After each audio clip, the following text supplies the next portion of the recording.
It's so good to be back, amigos. Did you miss me?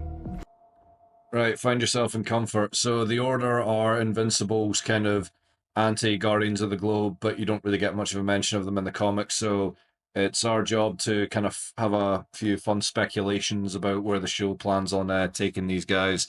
But without further ado, let's introduce our motley crew of crazy people and where they come from.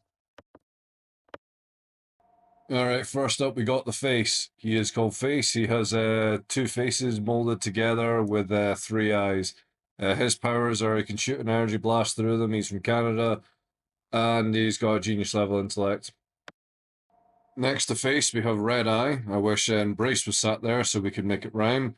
But Red Eye, he's a Brazilian gentleman, and he has Cyclops-like eyes, similar to Face, but his eyes have the Mega Beam followy madness. He was even fast enough with his beams to catch Outrun. You have no idea who that is. And he was fast enough to follow Miss Popper during her teleportation. Once again, you don't know who that is yet. Sat next to Red Eye, but not Face, is Embrace. She's got your typical flight phasing, and she can possess stuff. Most of her powers come from smoke, and this woman's from Israel. Equipped with claws, being tough as nails, and having superhuman strength, stamina, and a very original name. Don't think that's a nod to anything. We have the Walking Dread. He's there. Then on the other side, we're saving the best till almost last. We got Slaying Mantis, and he's got some Mantis armor that's some crazy powered suit that you don't really see a lot of. He's also got some energy projection, and he's got some crazy energy swords, and he owes his allegiance to Ireland? He's green. Next up, we got the guy with his eyes pried open. We've got Insomniac, and this guy's from, well, I've forgotten, I don't really care. Oh god, Egypt. Yeah, I do care again. He's got his abilities, he's got telepathy, he can read your minds, and he's also meant to be really good at shooting. According to the Wikia, he shot a boomerang out the air, and I think he's also got telekinesis. There's also quick spoilers, he was lobotomized by Best Tiger, hopefully with a bullet, because that's Best Tiger's way. Last and certainly not least, we have War Woman 2. I don't really like that name. We've already had a previous War Woman, and, you know, they like alliteration, so why don't we call her Battlebird? And yeah, she's American probably, or wherever War Woman came from. She's War Woman's friend in the beginning, and she's taken up her mantle, so she's got very similar powers to that. Wonder Woman-esque, so that's Battlebird. But sure, we'll call her War Woman too, because they insist on being wrong. Poland, that's where the dread's from. Oh, sorry. This is an editor's note. So, any questions? I know that seemed like it was to the room, but I'm not fucking talking to you, Slaying Mantis! Okay, the bit we all came to see. Are these guys going to get involved with something to do with Invincible? Is Mr. Lou coming back? Is there going to be something crazy going on with Multipole? Well, all good questions. The thing we can summarize from our brief introduction to the Order and all their villains is that they are very much a worldwide threat. If you bring in Mr. Lou as well, he also corners a large part of Asia, that being China. So therefore, these guys are pretty much worldwide. We also got to remember as well that we have Titan, who is covering New York, and that guy is pretty much going to Doug Judy Invincible into do whatever the hell he wants him to, because that's how it rolls. We also have Machine Head, who is a smooth-talking Black Mass type, who loves making his money and enjoys his Italian maple and can get others to do, well, exactly what he likes. He's also a lot more intelligent than he lets on, as is Titan. The exciting part is where is this going to go now? We're probably going to have a return from Mr. Lou, because that's how post-credit scenes work when they tease a villain coming back. We may even end up seeing a bigger threat known as Set. We may end up seeing previous characters now turning to the Order. I mean, we already had the same thing with Battlebird, War Woman 2. So why wouldn't we have it from other Guardians of the Globe that would have appeared to have lost everything? Now, I'm beginning to think that Shrinking Ray, considering she didn't die, is going to take on a completely new storyline here. And Multi-Paul being free and sending messages to his sister, I think that may end up becoming a bit of a crossover there. I mean, how difficult would it be for Shrinking Ray to be in a conversation to meet Kate and end up bumping into Multi-Paul instead? The two of them get to talking and they share a bit of trauma bonding. You know how the kids love to add that into everything these days. And the pair end up teaming up and doing some crazy shit. Now, we've seen Multi-Paul's powers adapt way beyond Kate's, because this guy can break free from prison, smash the collars to bits, use amazing deception to outwit Atom Eve, and we've also seen him beat the crap out of Rex and take on Invincible, and he only stopped because Kate appeared. So this guy's pretty goddamn dangerous. Now, imagine if you took his ingenuity and put it into Ray's head with her powers. What could you do with the ability to shrink? Well, you got a perfect infiltrator there. You know, and as well, you have her becoming small, then getting big again. Even though the government's rebuilt her body, you could now, I don't know, say she's stronger. Remember when Rex got his hand bit off and he ended up with a literal fucking cannon? Well, who's to say that Ray's body is now not infinitely stronger than it was before? Characters, both villains and heroes, end up getting stronger in this series. So why can't Ray now actually have the ability to do the fan anus thing? Or you don't even need to expand once you're inside someone. I really don't help myself with these innuendos. You could go in there, you could mess about with the wiring of their brains, you could hit the old medulla oblongata, and you could disrupt their breathing, you could do anything. I mean, you're physically inside of somebody, and when you feel like getting an exit, well, you just create one by becoming big again. If you can't create one by getting big again, I mean, people have ears, they have sinus passages, they have mouths. You could do all manner of stuff. Hell, she punched out a chameleon's eyeball, so I'm assuming she could do that to others. The point is, I think Ray could definitely become an interesting character with new abilities, and her teaming up with Multi-Paul could be, well, that could be horrendous. Imagine fighting a literal army whilst you've got Ant-Man sneaking around trying to get into Uranus, or whatever, like they did in The Boys, but The Boys is crap. Is that like a personal attack or something? Or? Imagine that actually done well.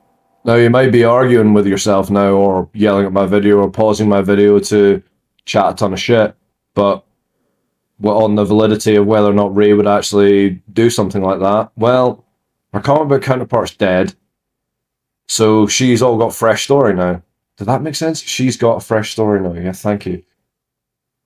And that could go in any direction. She's also incredibly traumatized by the fact that she's seen her boyfriend blow up during the Invincible War. Also at the funeral, she was kind of away on her own. She wasn't hanging out with Kate. She wasn't speaking to the Immortal, or Samson, or Invincible, or Eve, or anybody, or even fucking Monster Girl. She was kind of hanging out on her own, sobbing. So Ray's pretty well traumatized. And also remember her upbringing.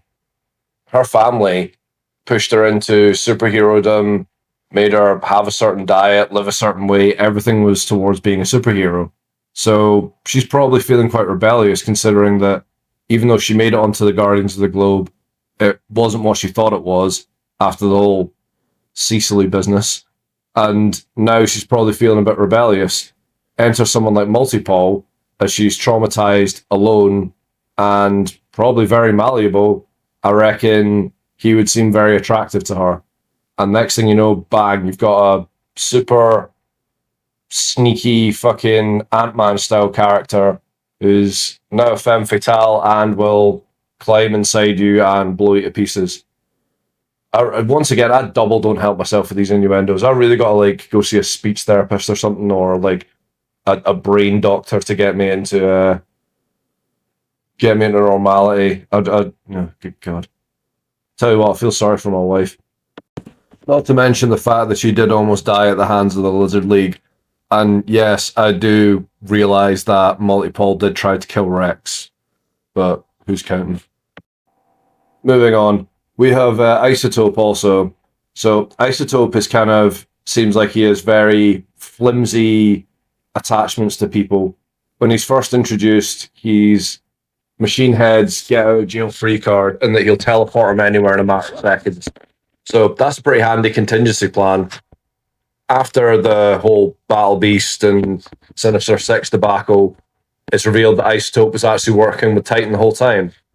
Then, when Titan's under duress with Mr. Liu, Isotope jumps back in and teleports Mr. Liu and does the same with Machine Head.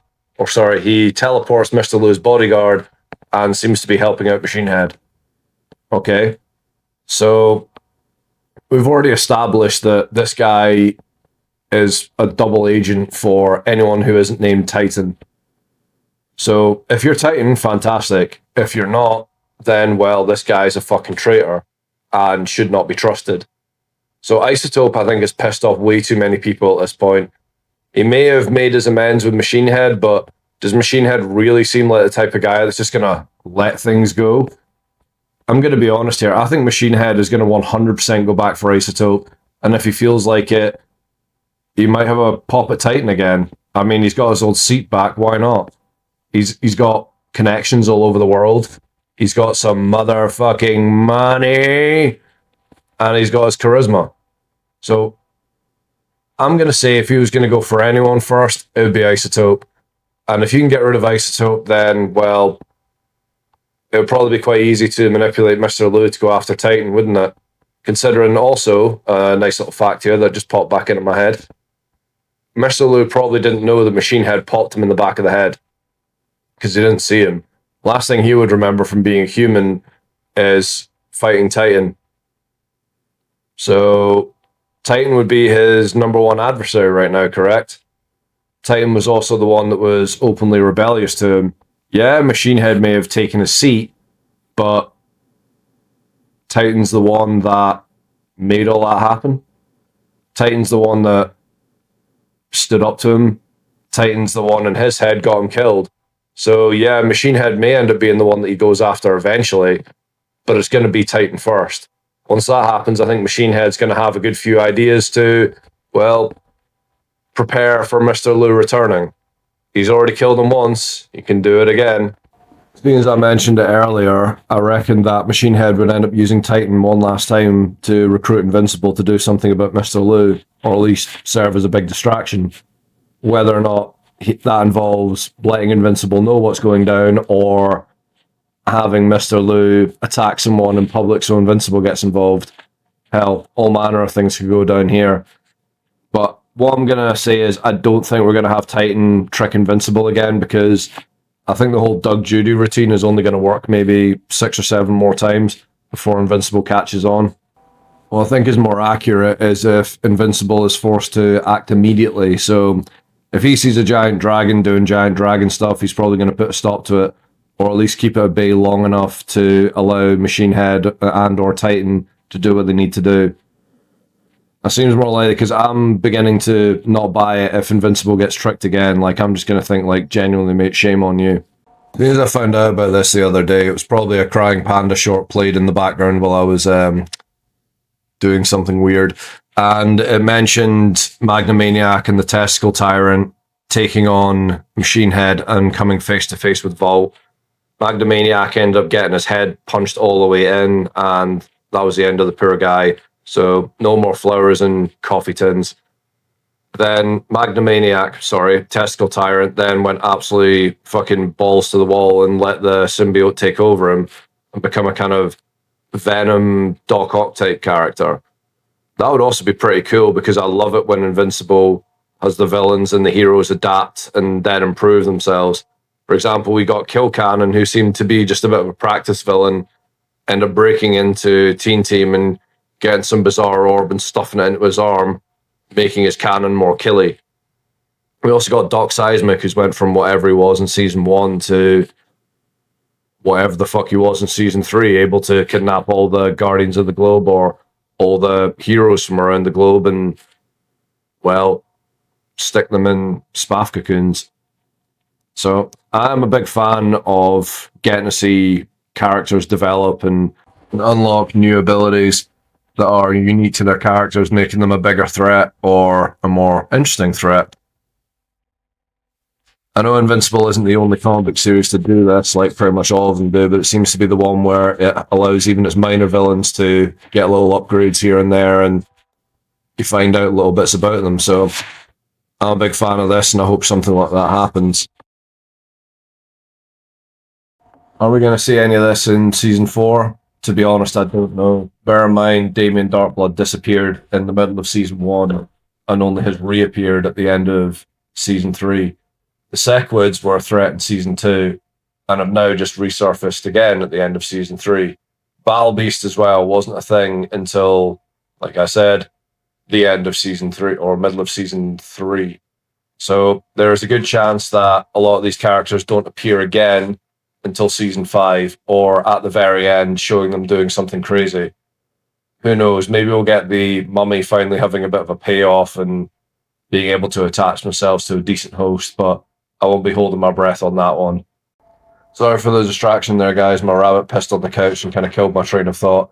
So basically, we've already established in previous seasons, or rather the previous season, that the Order is incredibly powerful and that they have spies everywhere. Even in the most securest of secure facilities, we have a guy speaking to his watch gadget, informing Multipol that Invincible or Rex or whoever it is going to be at a certain area. Now, bear in mind that areas like airports monitor communications going both in and out, and we don't see this guy getting any repercussions. So the GDA is probably becoming a bit of a joke now, considering this. Also, they had a guy named Scott that ended up becoming Paraplex, who stole a ton of discs and jammed them into his skin, and well, they didn't really realize that had happened. In fact, he was able to exit the building with them. So maybe the GDA is, well, kind of shite. And the Order is, well, incredibly organized. Hopefully we see some good stories out of this. I'm looking forward to season 4. We're also going to get some Dinosaurus action, keeping within the Dinosaur 2025. And I am all for all this crap. So, yeah, till next time, just don't be a dick.